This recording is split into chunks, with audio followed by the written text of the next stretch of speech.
Hello friends, welcome to AB classes. Friends, आज का subject है थर्मल इंजीनियरिंग। थर्मल इंजीनियरिंग के अंदर आज मैं समझाने वाला हूं steady flow process. Steady flow process में आज मैंने जो पॉइंट शामिल किए हैं वह है स्टडी फ्लो प्रोसेस की कंडीशन। स्टडी फ्लो प्रोसेस के लिए एक डेरिवेशन करेंगे जिसमें स्टडी फ्लो प्रोसेस की इक्वेशन को ड्राइव करेंगे।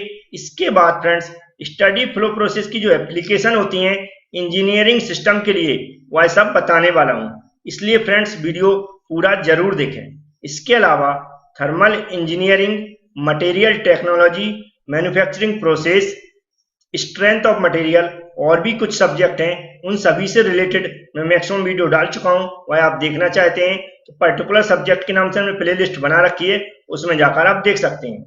ऐसे फ्रेंड्स हमारे जिन्होंने अभी तक हमारा चैनल सब्सक्राइब नहीं किया है तो प्लीज फ्रेंड्स चैनल को सब्सक्राइब कर लें, बेल आइकन पर क्लिक कर लें, जिससे कि आने वाले वीडियो की नोटिफिकेशन आपके पास पहुंच सके।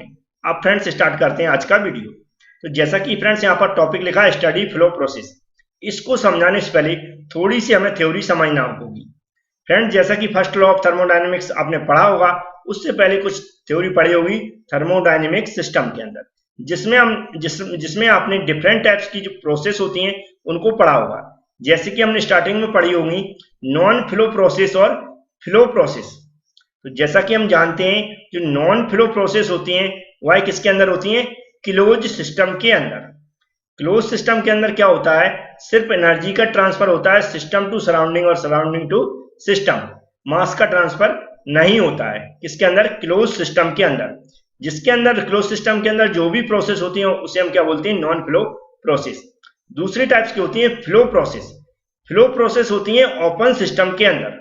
ओपन सिस्टम एक ऐसा सिस्टम होता है जिसके अंदर एनर्जी और मास दोनों का ट्रांसफर होता है सिस्टम टू सराउंडिंग और सराउंडिंग टू सिस्टम।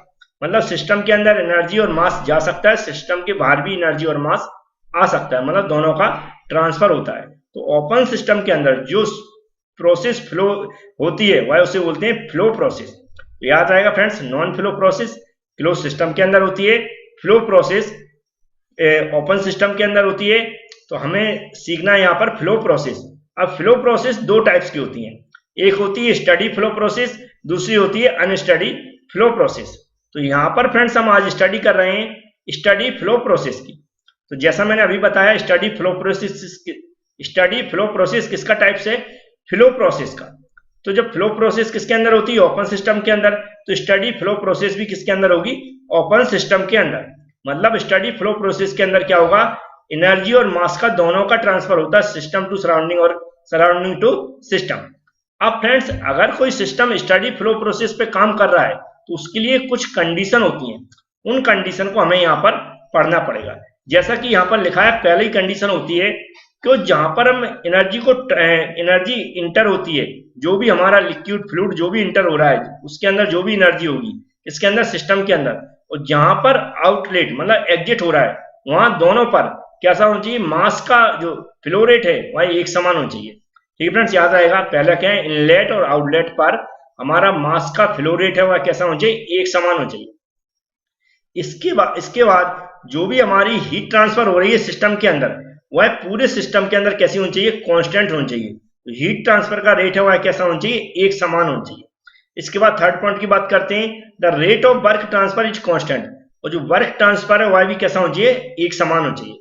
इसके बाद बोला जो वर्किंग सब्सटेंस है उसकी किसी भी सिस्टम के अंदर सभी पॉइंटों पर कैसा होना चाहिए? एक समान होना चाहिए।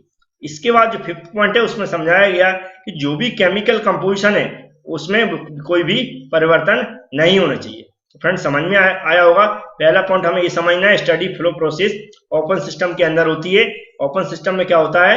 एनर्जी और मास दोनों का ट्रांसफर होता है। इसके बाद हमें ये पॉइंट याद रखना है कि इनलेट है और आउटलेट है उन दोनों पर जो मास का फ्लो रेट है वह एक समान होना चाहिए, और सिस्टम के अंदर हीट ट्रांसफर भी कैसा होना चाहिए? एक समान होना चाहिए। वर्क ट्रांसफर का रेट है वह भी एक समान होना चाहिए, और जो वर्किंग सब्सटेंस है वह सभी पॉइंटों पर एक समान होना चाहिए, सभी और जितने टाइम में प्रोसेस हो रही है उस पूरे टाइम में। इसके अलावा जो केमिकल कंपोजिशन है उसमें भी कोई परिवर्तन नहीं होना चाहिए। अब फ्रेंड्स इसका डेरिवेशन करते हैं। डेरिवेशन के लिए हमें एक डायग्राम कंसीडर करना पड़ेगा और कुछ डाटा कंसीडर करना पड़ेगा, तो उसकी ओर चलते हैं। तो फ्रेंड्स यहाँ पर आप देख रहे हैं हमने एक सिस्टम मान लिया है, ये इनलेट है, ये आउटलेट है। अगर एक डेटम लाइन से देखें तो यहाँ से इनलेट की दूरी क्या मान ली मैंने, Z1 मान ली, आउटलेट की दूरी क्या मान ली, Z2 मान ली। यहाँ पर जो भी एनर्जी ट्रांसफर हो रही है उसका कुछ प्रेशर होगा, कुछ वेलोसिटी होगी। इस तरह यहाँ पर जो आउटलेट होगी तो उसका भी कुछ प्रेशर होगा, कुछ वेलोसिटी होगी। ठीक है, तो ये बाहर हमने क्या कंसिडर कर लिया, एक बाउंड्री सिस्टम कंसिडर कर लिया कि जहां पर हमें स्टडी करना है। तो यहाँ पर डाटा मैंने कंसिडर कर लिया, P1 क्या प्रेशर हो गया, और Bs1 क्या specific volume of working substance, और V1 क्या velocity of working substance, U1 क्या है इंटरनल एनर्जी है, ऐसी Z1 क्या डेटम से हाइट है, और P2 B2 और B2 BS2 और B2 और Z2 ये सब क्या है, ये आउटलेट है। यहाँ पर सेम डाटा हो गया। अब Q1 क्या मान लिया मैंने, हीट सप्लाई हो रही है, और W क्या मान लिया, वर्क डन है, जो कि हीट सप्लाई करने के बाद हमें सिस्टम के द्वारा मिल रहा है। और हमने मान लिया कि 1 kg ऑफ मास है वर्किंग सब्सटेंस। अब इसके बाद फ्रेंड्स क्या होता है, अब इसका डेरिवेशन स्टार्ट होता है। सबसे पहले हम इनलेट पर देखते हैं, जो भी हमारा फ्लूइड सप्लाई हो रहा है उसकी टोटल एनर्जी कितनी होती है, और आउटलेट पर देखेंगे कि आउटलेट पर कितनी एनर्जी है। सबसे पहले फ्रेंड्स इनलेट पर देखते हैं कि कौन कौन सी एनर्जी होती है फ्लूइड के अंदर। तो यहाँ पर आप देख रहे हैं कि टोटल एनर्जी जो पर केजी सप्लाई हो रही कहाँ पर, इनलेट पर, वह कौन कौन सी एनर्जी होती है। टोटल एनर्जी हमने क्या मान लिया, E1 है, लेकिन जो फ्लूइड है उसके अंदर E1 एनर्जी टोटल है, लेकिन उसमें कौन कौन सी एनर्जी होती है टोटल एनर्जी में। पहली होती है इंटरनल एनर्जी, दूसरी होती है फ्लो एनर्जी। इंटरनल एनर्जी कौन सी होती है, जो उसके मॉलिक्यूल्स के अंदर होगी। फ्लो एनर्जी जो फ्लो हो रहा है। ठीक है, इसके बाद यहाँ पर जो माइनस लिखा है वो गलत लिखा है, ये क्या है, प्लस है। याद रखें, ये जो मैं माउस जहां पर दिख रहा होगा इसकी जगह आप लोग क्या कर लें, प्लस लगा दें, जिससे कि ये सही हो जाए, क्योंकि माइनस गलत तरीके से लिख गया।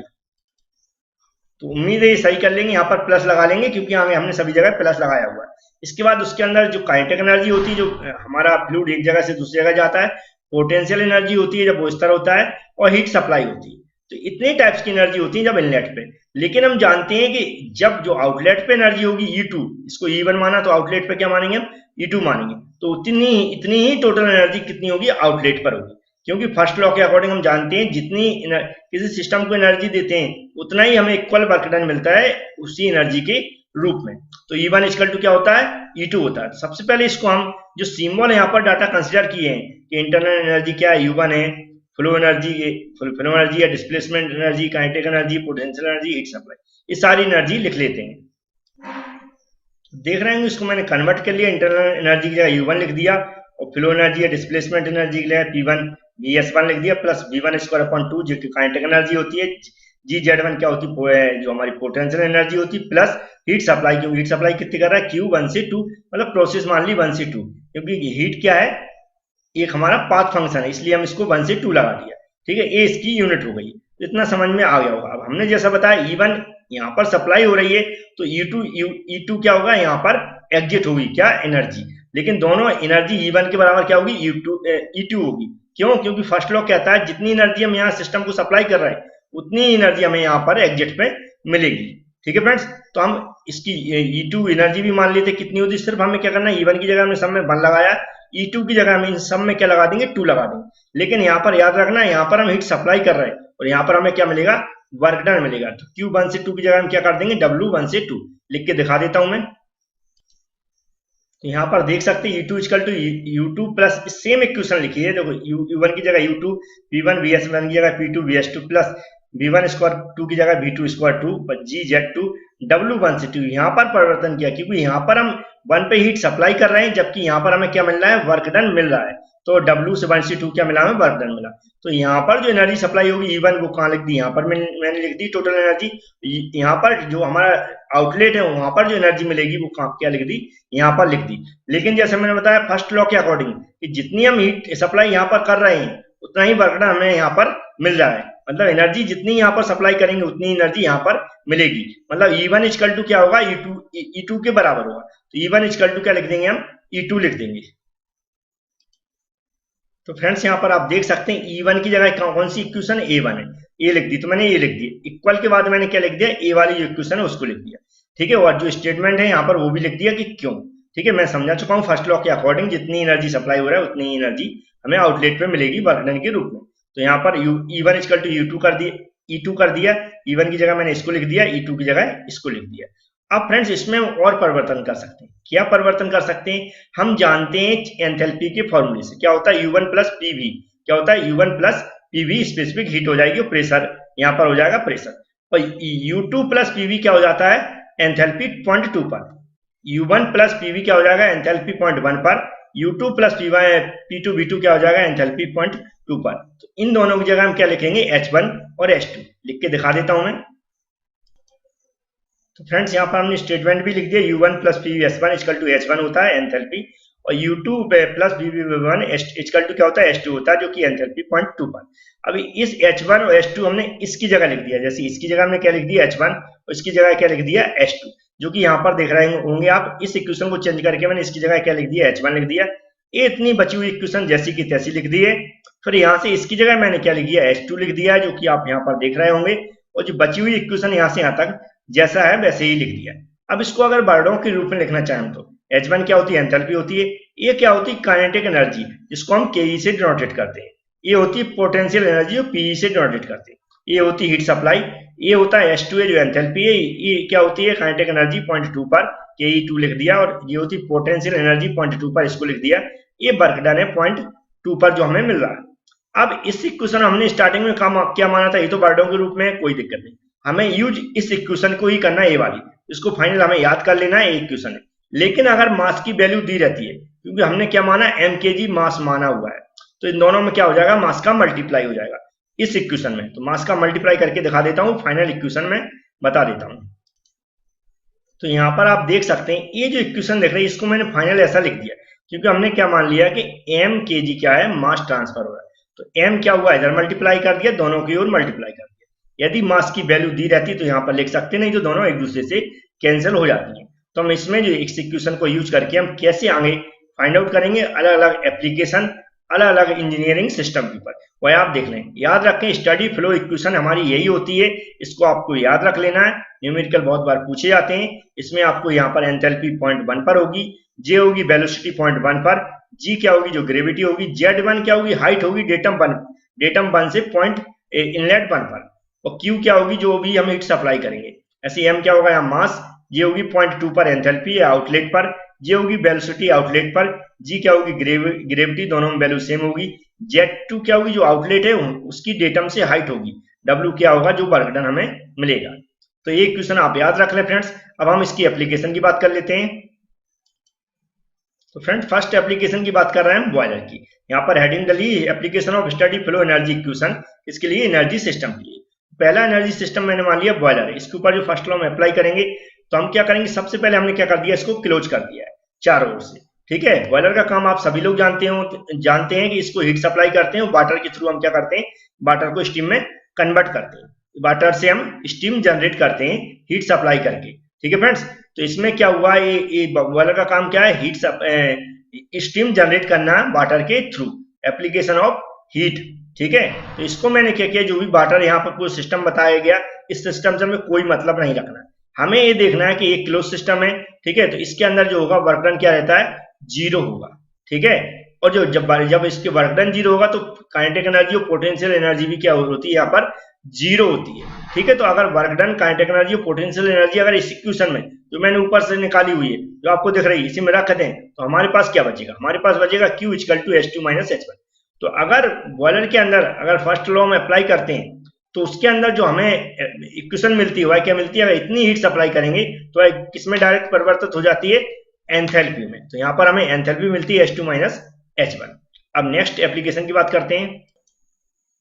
नेक्स्ट है नोजल। तो नोजल का काम भी हम जानते हैं क्या होता है, यह किसी फ्लूइड की वेलोसिटी को इंक्रीज करता है, मतलब फ्लूइड के अंदर जो एनर्जी है उसको काइनेटिक एनर्जी में परिवर्तन करता है। ठीक है, तो इसके अंदर भी हम जानते हैं, अगर इसको भी मैंने क्या किया, इंसुलेटेड कर दिया बाहर से, तो कोई भी हीट का कॉन्टैक्ट नहीं हो रहा है। हीट क्या हो जाएगी, 0 होगी। जब हीट नहीं जाएगी तो वर्क डन भी क्या होगा, 0 होगा, और पोटेंशियल एनर्जी भी क्या होगी, 0 होगी। तो ये सब 0 हो जाएंगे। तो अगर इस इक्वेशन के अंदर हम रख देंगे, तो हमारे पास क्या बचता है, क्योंकि ये काइनेटिक एनर्जी में कन्वर्ट करता है किसी भी लिक्विड की जो भी पोटेंशियल एनर्जी होती है, तो काइनेटिक एनर्जी होगी इसके अंदर। तो हमने इसलिए एंथैल्पी बची हुई H1 plus V1 square upon 2G equal to H2 plus V2 square upon 2G। इस इक्वेशन का यूज करके हम नोजल के थ्रू अगर कोई भी एप्लीकेशन पे न्यूमेरिकल आता है, तो इस इक्वेशन का यूज करके हम उसको सॉल्व कर सकते हैं। अब बची हुई एप्लीकेशन उन पर भी बात कर लेते हैं। नेक्स्ट है फ्रेंड्स कंडेंसर। कंडेंसर का भी काम आप जानते हो, यह है क्या करता है, कंडेंस करने के काम करता है। कंडेंस मीन्स होता है जो भी हमारी स्टीम होती है उसको वाटर में फिर से कन्वर्ट करता है ये कंडेंसर। ठीक है फ्रेंड्स, याद आएगा, कंडेंसर का काम है स्टीम को कंडेंस करना। कंडेंस का मतलब होता है फिर से उसे वाटर में कन्वर्ट करना, जिससे वाटर को हम फिर से यूज कर सकें। तो लेकिन यहाँ पर हम जैसे अपने जो भी हम फर्स्ट लॉ के अकॉर्डिंग क्या करते हैं, सबसे पहले एक बाउंड्री लगाते हैं कि जिससे हम क्या कर सकते हैं, इसमें इतने ही सिस्टम की स्टडी कर सकते हैं। तो हम इसको पूरी तरह इंसुलेटेड कर देंगे। इंसुलेटेड करेंगे तो क्या होगा, हीट सप्लाई जीरो हो जाती है। ठीक है, जीरो हो जाएगी तो वर्क डन भी क्या हो जाता है, जीरो हो जाता है। तो इस तरह अगर ये पॉइंट यहाँ पर लिखे हैं, वर्क डन जीरो हो जाएगा, काइनेटिक एनर्जी जीरो हो जाएगी, पोटेंशियल एनर्जी जीरो हो जाएगी। ठीक है, तो इसके अंदर जो परिवर्तन होगा इक्वेशन के अंदर, तो इन सब की वैल्यू रखेंगे तो हमारे पास बचता क्या है, बचता है Q equal to minus H two minus H one. क्या बचता है, Q equal to minus H two minus H one.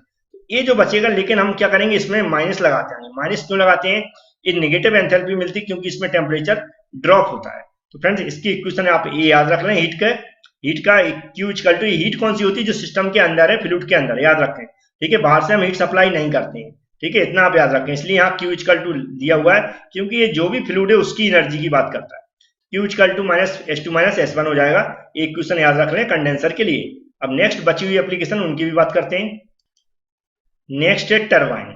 Turbine का काम भी आप जानते हैं फ्रेंड्स, इसको या तो हम वाटर का यूज करके या स्टीम का यूज करके इसको, इसके जो भी ब्लेड होते हैं उसके थ्रू हम क्या करते हैं, इसके रोटर को मूव कराते हैं और जनरेटर के थ्रू हम इलेक्ट्रिसिटी जनरेट करते हैं। लेकिन हम जानते हैं ये एडिएबैटिक सिस्टम पर काम करता है। एडिएबैटिक सिस्टम एक ऐसा सिस्टम होता है जिसके अंदर एनर्जी का कोई भी कांटेक्ट नहीं होता सिस्टम टू सराउंडिंग और सराउंडिंग टू सिस्टम। मतलब बाहर से कोई भी हीट सप्लाई नहीं होती, सिर्फ मास ट्रांसफर होता है सिस्टम टू सराउंडिंग और सराउंडिंग टू सिस्टम। तो इसके अंदर जब हीट सप्लाई नहीं हो रही बाहर से, तो वर्क डन क्या हो जाएगा, जीरो हो जाएगा। काइनेटिक एनर्जी भी क्या हो जाएगी, जीरो हो जाएगी। पोटेंशियल एनर्जी भी जीरो हो जाएगी। तो इसके अंदर जो भी हम इक्वेशन यहाँ पर जीरो है वो सब इसके अंदर वैल्यू पुट कर देंगे इक्वेशन के अंदर। हमें क्या मिलता है, Q equal to minus H two minus H one. ये Q हीट होती है, वो कौन सी होती है, जो सिस्टम के अंदर ऑलरेडी फ्लूइड है उसकी हीट होती है। ठीक है, उसकी एनर्जी होती है, ऐसा बोल सकते हैं।